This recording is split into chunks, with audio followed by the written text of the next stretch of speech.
Buksan na yung ilaw. Buksan ang ilaw, mga mag-aumata na. Oh my God, I get to see Alden. Hi, Alden.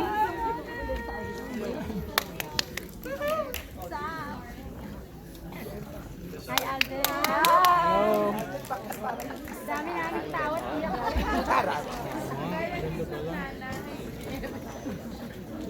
Ladies and gentlemen, try those eyes. And give it all the way from Manila. Give it up for Mateo. Good evening, everyone. Magandang gabi po. I hope you enjoyed the film. And andun lang po ako sa likod kanina. Actually, I was looking at you guys. And this film is really close to my heart. Because alam ko po, maybe few of you have known that my mom passed away even way before I started my career in show business. So I've been doing a lot of projects for her. And I've been saying to myself na all of the things that I've been doing in show business is for her. But I haven't really made a film about my mom. So, but before we start, I'd like to just say hi to newfound friends ko po. Yung may nakasabay ko kasi ako sa flight from Manila to LA. Si Jack and Simon. Are they here? Ayun! Pinampanya ko lang po for them to attend the premiere, guys. Minsan. Kaya po sila dalawang vision, si Dave at si Percy. But anyway, yun po. So, I'm ready to answer questions. Yes, sir. So, is it safe to say that your performance here was a love letter to your mom? Very much. Very much po.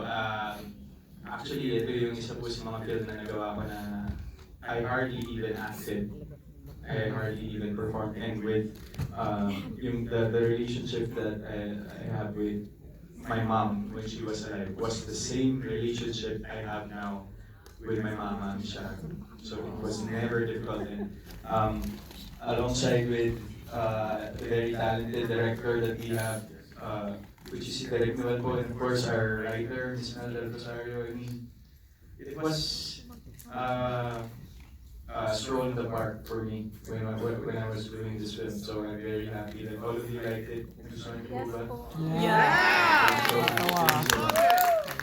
Very natural.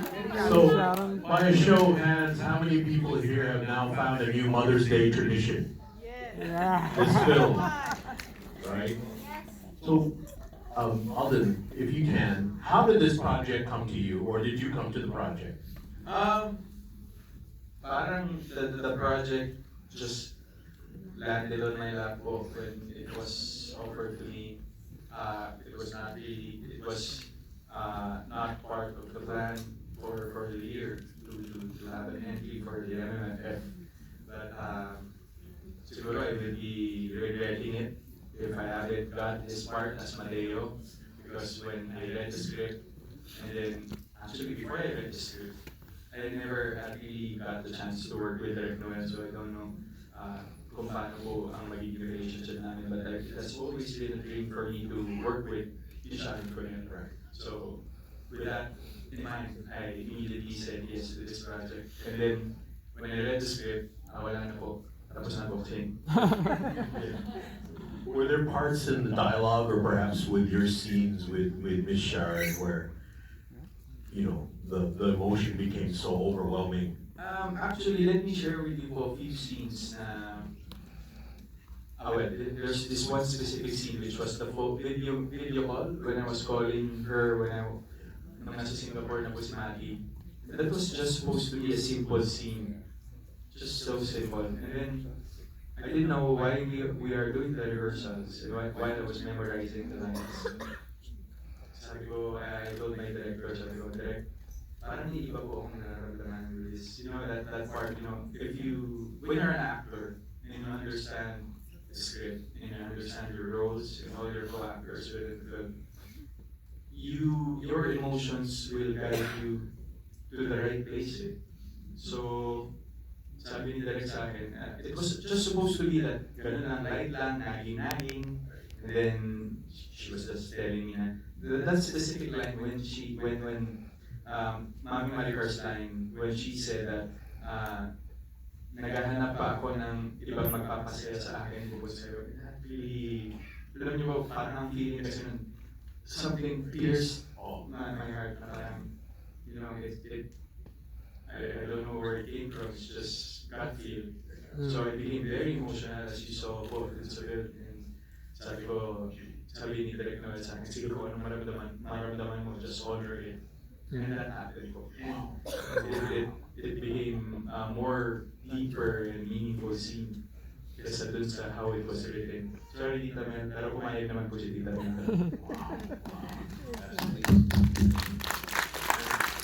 And apropos that the direct said, honor it. Just honor it. You know, that's the thing about filmmaking, and you have a good team behind you that's very collaborative.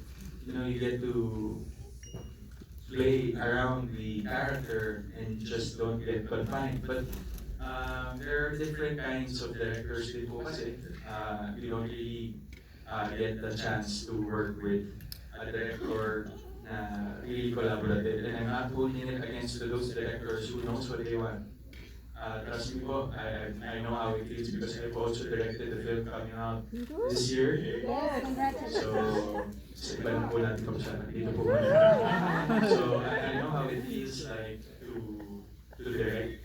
You know, when you read the script, you have a vision. So, I don't take it against those directors who has their own take and has their own vision of the storytelling. But with Direk Noel Naval, he taught me how to, you know, to manage the storytelling, to make everything flawless and seamless. Because all of us, even you guys here tonight, we all have, you know, different creative processes. You know, even if it's not in the acting side. Of course, we have our creative side in terms of, you know, the work that we have right now. Kung ano man pong trabaho niyo, we all have our gut feels. So I was just so blessed to have a director like Direk Noel who honors those gut feels that I have during filming. Wow, congratulations. Take us back a little bit to when you first heard the news that you were one of the 10 that got the coveted spots for the Metro Manila Film Fest. Where were you and what was your reaction? Who was your first call? We were filming po, we were filming the movie. And then during our, I think that's on our 5th day of filming, we were the first four actually who got in the list. So we're very happy and excited. Syempre, we all know naman po the criteria because it's a yearly thing. It's already the 49th year. This year will be the 50th, the golden anniversary for the festival. So it was an honor, and it has been a long time since I've been part of the festival. Way back, I think if I'm not mistaken, it's may bebelang pa po yata. Naman po ba? Kita siya, no? Yeah. So, yun, and right now po kasi I'm at a point in my career wherein I don't, tapos na po ako dun sa part na I don't choose my projects because now, talaga na po ako, and I've been in the industry for 13 years, and tayo naman po, it's not a matter of being choosy or being, you know, ang tawag po na attitude when it comes to projects, it's about preservation. So all throughout those 13 years, right now I'm at the point of my career where I want to preserve all the hard work that I've done. So that's the reason why I choose my projects right now. And so growing up po, so far I was never wrong with my decisions. Of course, when it comes to film, 5 breakups in a romance. I don't know. But and also this is the highlight of my 2023 book. Wow. Wow. The nice interpretation to all the fans out there is that he's shooting for a long career. So we haven't seen anywhere near the last of Alden Richards. So Alden typically wants to be gracious and wanted the lion's share of the questions not to come from me, but to come from you, the people who came in the rain. Thank you so much for having me. on a Thursday here in LA or Hollywood. So we want to open it up to questions from the audience. Yes, sir. Yes. Okay. Hi, my name is Christian from PHLB Radio and from San Pablo, Laguna. Kabayan. So, my question for you is, how do you feel working with megastar Sharon Pineda, and does she remind of your, sorry to tell, is your mother? Did everyone hear the question? No. So the question was, this gentleman is also from San Pablo, Laguna. And he said, how does working with Sharon Pineda, sorry to say, remind you of working, or remind you of your mom, right? Yes. She's so much of my mom ko, sir.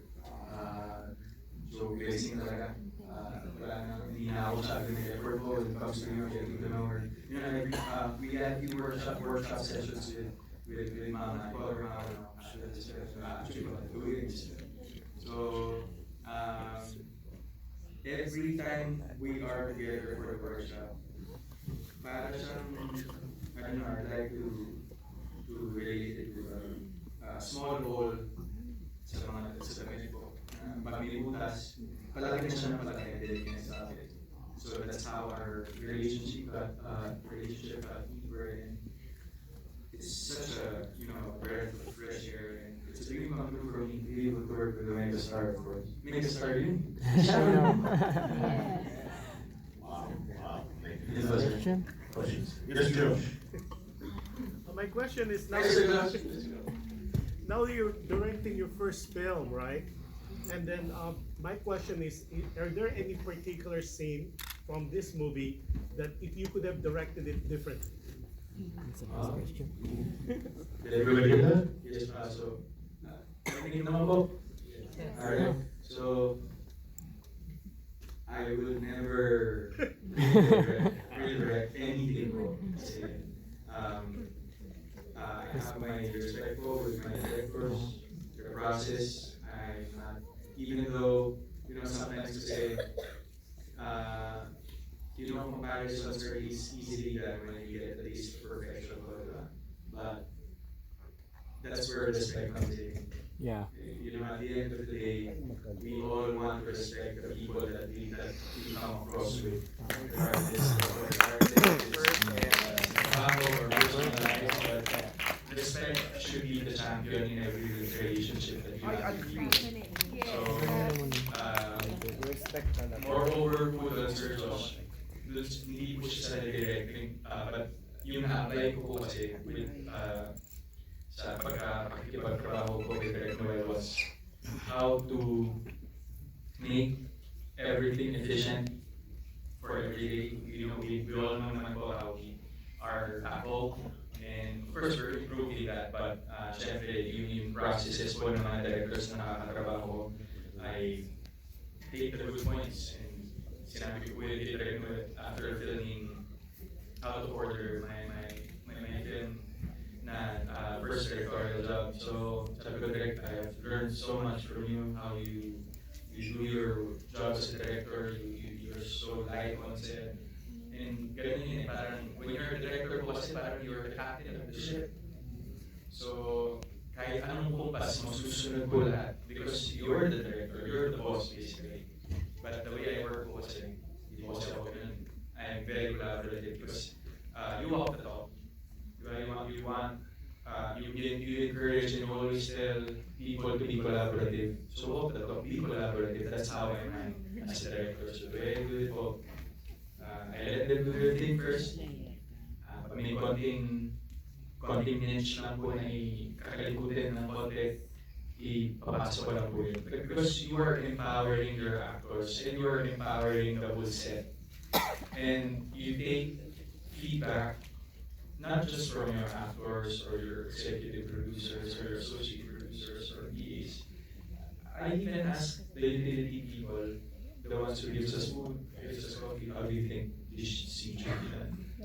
And then, you know, pag bumuwi sila, tapos napanood nila, iba yung feeling na pag napanood nila, ay sinuggest ko to. That empowerment, you empower people. I think that's how life should be. People empowerment. Yes, so we have to empower people through the platforms that we have right now. And right now, since I'm in show business, still in show business, I think that's my advocacy. That's my goal is to really empower people to one of the utility people to be the next best director there is. A talent might be the next best actor of the Philippines. That's how I see things right now. So it should be like that, and that's the way I work. And I'm not saying na dapat ganun po, but that's just the way I work po as a person. Oliver could certainly learn a lesson. Okay, so I've been given the dreaded one last question, so let's make it a good one. I saw your hand first. Okay. Gil Alcantara from San Pablo, Laguna also. Let's go. My question is because the film is so simple, the narrative is so simple. How involved, and this is so different from your previous films and Sharon's previous film, were you guys involved in the initial creation of the movie as how you want the storyline to be? Actually, po, when the film was written by Tita Mel Rosario, it was already done, and Miss Sharon was already the choice for the mother for Mami Maricar. So ako po came in parang a little later dun po sa creative process na yun. So, pero sabi ko ni Tita Mel, if you're watching, sabi ko ni Tita Mel, ako daw po yung top of the list. Tsaka hindi pa daw po niya ako masyadong love nun. Pero ngayon love niya na ako. Yeah. So, Very natural. but sa creative process po, while filming, doon po kami naging involved. Because, yun din po kasi sometimes there's a thin line between being collaborative and being pakialamero. Sometimes may mga ganun din mong boundaries that you have to consider. If the writer sees it as this, you just ask questions, bakit po? Kasi ganyan. And then, they will explain it naman po properly to you. So, but the production group within this film, wala po naging problema when it comes to complete collaboration. Top-notch po. Thank you so much for that. So, Alden, where, I'm sure when these folks get home and they go on Facebook and tell everybody what a great time this was and you have to go see this film, where can these people see this film next? What are the plans for this film here? Well, of course, it will be still be showing all throughout the festival, and who knows po, it might be in the platforms already because we're at the age right now. We're in, hintayin ko na lang sa Netflix yan. I'm not really a fan of that. Hindi po siya, because, slowly po kasi it ruins the whole cinema experience, the platforms. But we can't blame the people, after the pandemic, we have somehow went into a reset. And because of fear, masyado, we are just, for how many years, that was 3 years of COVID. Some of the people really, hindi po sila nakalabas dun sa safety net and to do everything in the comforts of their home. And we can't blame them. But right now, since so far everything is safe, I think it's about right time to go back to the cinemas. That's our campaign in the Philippines, and with the Environmental Film Festival. Tagay producer na rin po ako. So, we want inspiration. There is everything corporations. So our vision is to bring back the glory days of Philippine cinema. Great films for the Filipinos, not just locally but globally, because we know we have what it takes. We have what it takes. The Filipinos has talent, hard work, passion, and yung puso po natin talaga is, when we commit to a project, you can see and you can tell, based on the film that you just saw, all of us were committed to make the film beautiful po para sa inyo lahat. Kasi, tayo lahat po, we are storytellers, and our lives is composed of infinite stories to tell. And filmmaking is just an avenue for us to showcase those stories that we have. So, yun nga po, and as long as, if I'm always being given the chance to do talks like this, I always encourage people, let's go back to the cinemas. iba pa rin po yung feeling na right now, as you can see, yung iba po sa inyo hindi magkakakilala, but you're all laughing at the same time, you're all crying at the same time. Iba pa rin yung feeling as opposed to, being at home. It's still a different experience. But, as long as you're here, filmmakers, yung nga ba, filmmakers are composed of the writers, the directors, actors, production, everyone. All of us are filmmakers. Even you guys are filmmakers. Because if not for you, we'll not be here. We'll not be here. We'll not,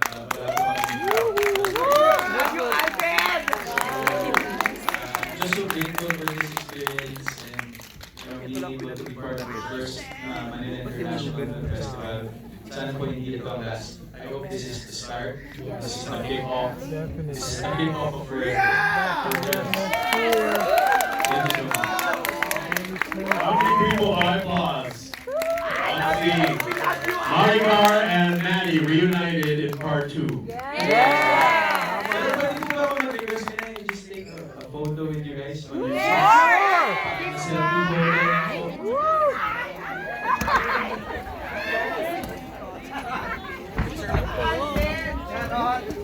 Alden Richards. Like, ladies and gentlemen. my One more time. gosh. Alden Richards.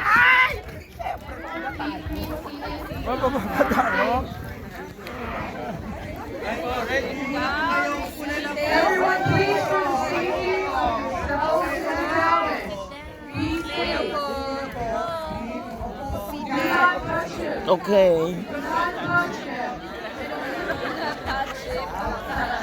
No touching. Akala ko upo. Oo nga. Wala ko. Dapat po. Pinandita. Let me ask everyone to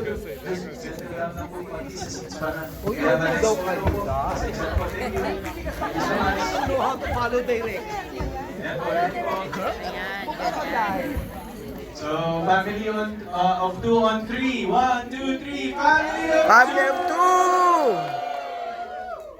Ready for one more? 1, 2, 3. Family of 2. Thank you so much, guys. Have a good night.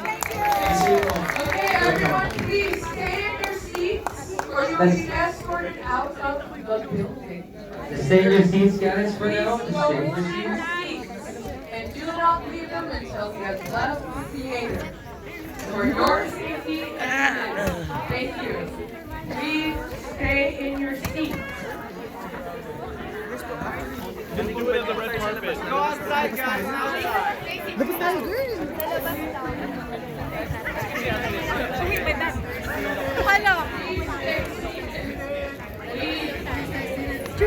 Stay in their seats, please.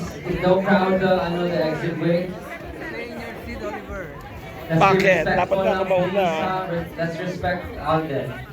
He's come a long, long way. Thank you very much, reporters. Please stay in your seats.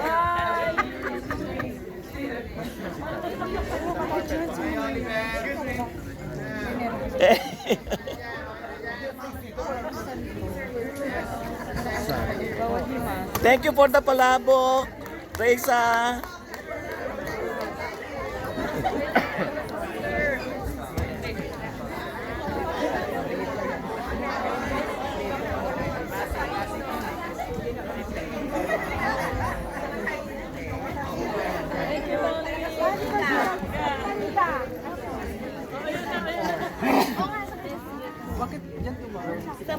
Saan ba? Hindi. Dito.